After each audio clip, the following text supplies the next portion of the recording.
Well, one Canadian bank has broken a disastrous world record, becoming the bank that people are the most concerned about worldwide. And it's related to how, after a year that nobody could have predicted, the government is now showing its true hand with how it's going to be changing one of the largest issues in Canada, the real estate and housing shortage. Some promises have been made and then almost immediately broken, having a major impact on the quality of life for average Canadians.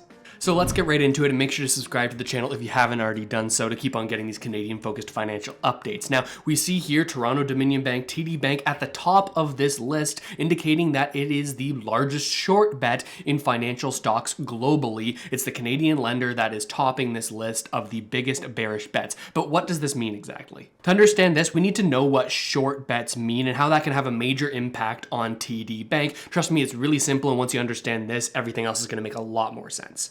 Short selling is a way that investors can make a bet that a given company is not going to do well and their stock price is going to go down, and this is how it works in roughly 4 really easy steps. First step is that the short seller will borrow a share, like a TD share, from an investment institution, right? They'll borrow this share, and let's say that at the time that they're borrowing this share, the share is worth like $10. We'll just do that for easy math. After borrowing this share, the short seller would immediately sell it for that price of $10. So now they can sort of hold on to that $10, but they still owe this investment institution the original share that they borrowed. But remember, the short seller thinks that the stock value of TD is going to go down. So this is how they make their money. They'll sell the share, like we just said, pocket the $10, and then wait for the value of this TD share to go down. Let's say it goes down 20%. Well then, okay, now the share is only worth $8. They can take the $10 that they sold the share for before and then use that money to purchase back a share for $8,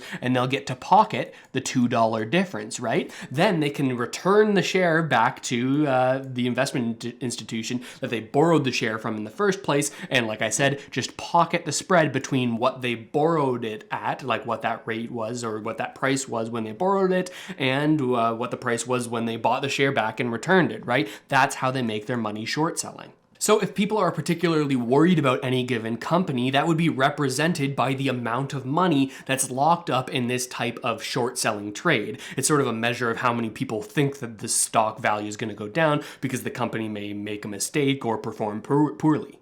And that's exactly where TD is breaking these records, because right now there's approximately $3.7 billion locked up in this type of short trade against TD Bank, making it the most globally shorted financial stock or financial company in the entire world right now.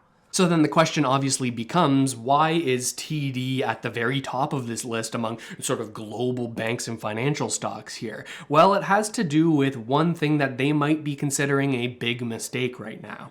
Well, recently TD made an agreement with a US regional bank called First Horizon to purchase the entire banking company called First Horizon, and they came to this deal where they were going to purchase it for $13.4 billion.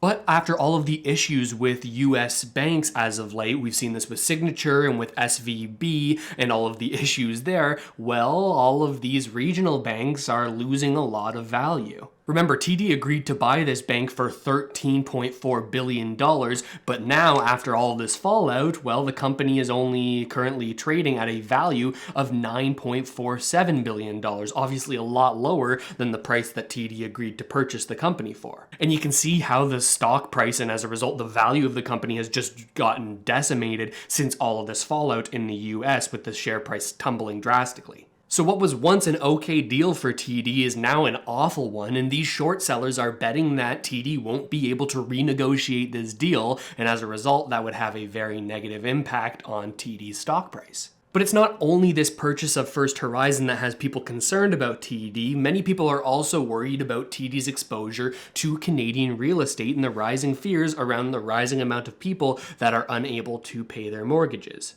But is this fear really justified? Well, to talk more about that, I need to first show you a major change that has been proposed by the government in their 2023 budget that was just released last week. To give a little bit of context, the peak for the average sold price of real estate or any sort of housing unit in Canada was right around February 2022, where the average home sale was for around $816,000.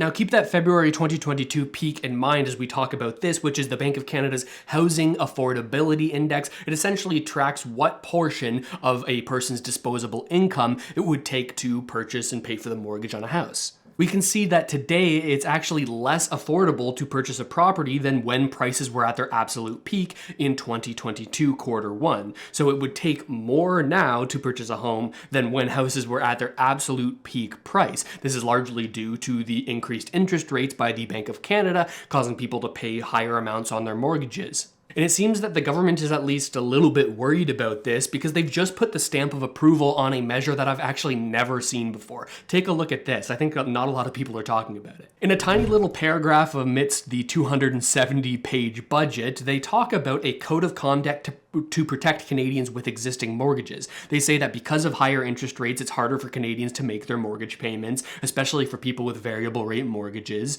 and they have the right to work with their mortgage lender to explore mortgage relief options that will help them stay in their home. Interesting. It goes on. Let's continue here. It says that the federal government, through the FCAC, is publishing a guideline to protect Canadians with mortgages who are facing these exceptional circumstances, the higher interest rates that we're experiencing. They're saying that the government is taking steps to make sure that Canadians are protected and to make sure that these federally regulated big banks and financial institutions give Canadians a fair and equitable access to relief measures regarding their mortgage, essentially ways to deal with not being able to afford their mortgage. They're trying to make it so that more Canadians can afford the impact of these higher interest rates. Interesting. They're essentially putting their stamp of approval on a practice that we've already started to talk about on the channel that has begun happening, which is banks are allowing people to extend their amortizations, adjust their payment schedules, and authorizing lump sum payments. Large emphasis here on the extending of amortizations. Essentially, when banks are recognizing, hey, these people might not be able to pay their mortgages anymore, what they're doing is saying, okay, before you had 25 years to pay off this loan, but we're going to stretch that same amount out over 30, 35, and up to 40 years to make it so that your monthly payment is lower, but it's going to take you a whole hell of a lot longer to pay off the loan. And the government is essentially saying, yeah, okay, we're good with this. We'll put our stamp of approval on this practice by this little paragraph inside of our budget. But what this is doing is putting a backstop on real estate prices because people won't anymore need to sell due to these increased interest rates. And sure, this might help people who bought real estate or already have mortgages, especially people who bought at the peak with a variable rate mortgage who are now struggling to make those payments, but it does nothing to actually help Canadians who don't already own a home with their affordability issues.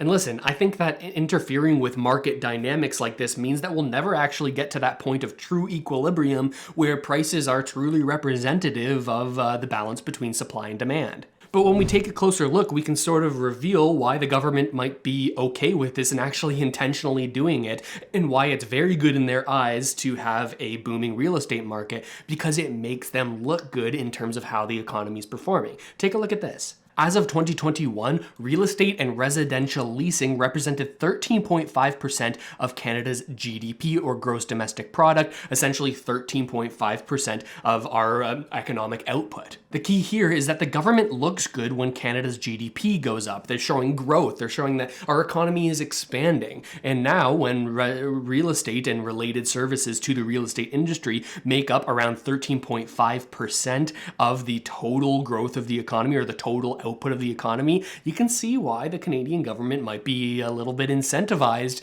to make this real estate number go up.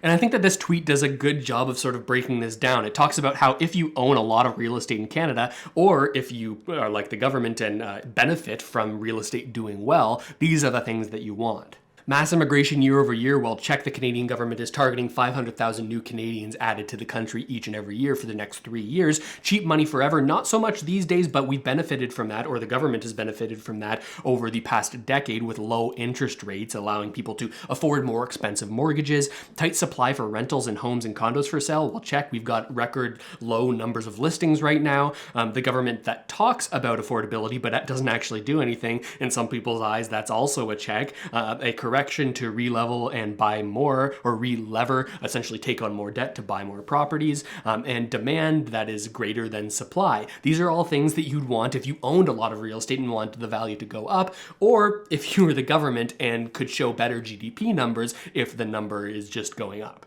So it makes sense that, okay, that's what might be why there wasn't a whole hell of a lot inside of the 2023 budget from the federal government to address these real estate issues. They instead provided a long list of things that they were already doing to try to help with this issue, this affordability issue, a sort of laundry list here of things that sort of sound good to your potential voters, saying, hey, we are addressing this issue, but ultimately there's no sort of guarantee that they will hit any of these targets, and so no accountability to actually have positive outcomes from the vast amounts of money that they're investing in this issue. And even for governments that do make these large pledges saying, hey, we're going to build a ton of houses and we're going to solve this issue, even governments like that, and for example, the Ontario Conservative Party, who pledged to build 1.5 million homes, well, now those governments who have made those promises in the past are backtracking on those numbers. So interest rates, inflation in our country is at a point where I can only control things that are in my purview. So I want to ensure that everything that I can do at the provincial and also with our municipal partners is in place. So when the economy takes that bit of an upturn, that we can get shovels in the ground. The housing minister insists he is still committed to that 1.5 million home target, and they will try their best to achieve it. This will no doubt open up a lot of questions at the Ontario legislature about their commitments, though, given the fact that the government has gone to great lengths opening up the Greenbelt for development, which has raised a lot of questions about insider trading.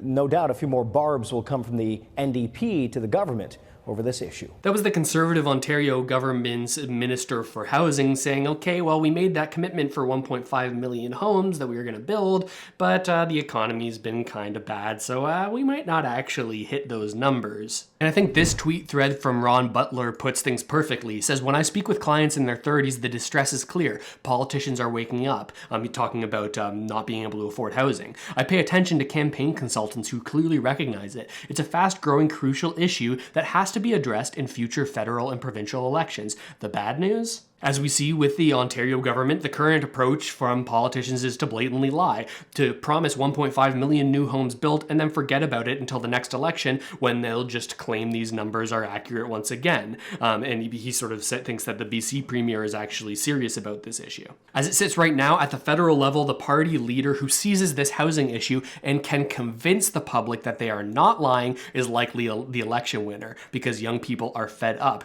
And this is the issue, right? Even if you have politicians promising, I am the one with the solution, vote for me and I will solve this housing issue, well, we need to wait to see results to see if they'd actually be able to do anything about it. Because even if your favorite politician replaces Trudeau, there's no guarantee that their measures will actually work, and there's no guarantee that they'll actually want them to, because once they are the government in power, they want the GDP number to look good, and they want to show economic growth. Would you try to sort of tamp down real estate prices and real estate economic development if it made you look bad and gave your political opponents something to point and criticize you for? Maybe not. All of this essentially to say that perhaps the fears around TD's stock price as it relates to their exposure to Canadian real estate is a little bit over-exaggerated if you believe that governments are incentivized to keep real estate numbers high, both so their voters are happy, their voter base who has votes or has homes that they want the value to go up on, as well as how it impacts their GDP number, right? So maybe this is a little bit overstated, but either way, TD is looking like it's in not a great position, especially when you consider how many people think its share price will go down over the next number of months. But I'm curious what you think about all of this. What do you think about this TD short selling situation? Do you think that it's overblown? Do you think they'll be able to negotiate a lower price for that First Horizon deal? And what do you think about Canadian real estate right now? Are you satisfied by what the government is doing? Maybe some people are happy that they're talking a big game on it, but we're not actually seeing results. I'm curious what you think. Let me know down in the comments. I read every single one and try to reply to a bunch of them. And subscribe to the channel if you haven't already done so. I'm constantly coming out with videos giving you Canadian-focused financial updates just like this one, so subscribe to the channel. And with all that said, thanks so much for watching, everybody. I really hope this video helped you out at least a little bit, and I'll see you next time.